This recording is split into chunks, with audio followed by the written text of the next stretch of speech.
Aujourd'hui, nous sommes sur le terrain avec la commission climat-énergie du parc naturel du Marais Poitevin.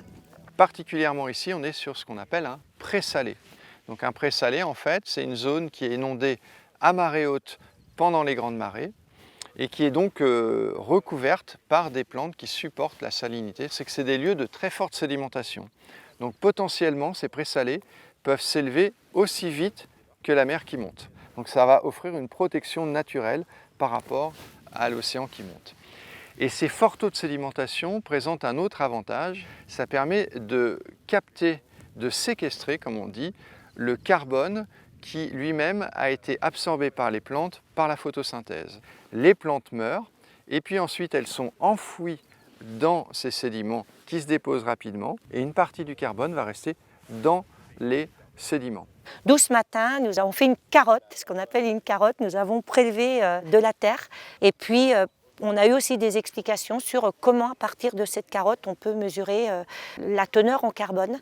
Et donc en développant et en restaurant, en protégeant ces présalés, eh bien, on aurait vraiment une solution fondée sur la nature pour se protéger de l'élévation du niveau des mers tout en piégeant du carbone. Nous sommes très mobilisés puisqu'nous avons une grosse participation avec une très bonne représentativité des territoires, beaucoup d'élus. Nous souhaitons faire du Marais Poitevin un territoire d'expertise porteur pour tout ce qui est énergétique, pour tous les grands défis énergétiques, les grands défis mix énergétique, les grands défis autour du changement climatique et autour du carbone. Et tout ça dans le respect des habitants, des acteurs économiques du territoire, des paysages et aussi bien évidemment de la biodiversité. L'objectif de cette matinée était évidemment de croiser les regards et aller chercher des moyens supplémentaires et que le parc naturel régional du Marais Poitevin soit en appui de nos plans climat air énergie.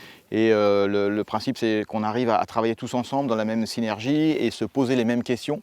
Et pour autant qu'on aille chercher des exemplarités qui existent sur d'autres territoires au sein du parc naturel régional du Marais Poitevin. Donc tout le compromis de cette rencontre, de ces échanges, c'est de voir où on peut mettre le seuil d'artificialisation, le seuil d'accompagnement de la dynamique naturelle. Ce n'est pas une question simple, le principe c'est plutôt d'être très factuel, de comprendre les enjeux et de voir ensuite comment on peut travailler pour accompagner ces enjeux.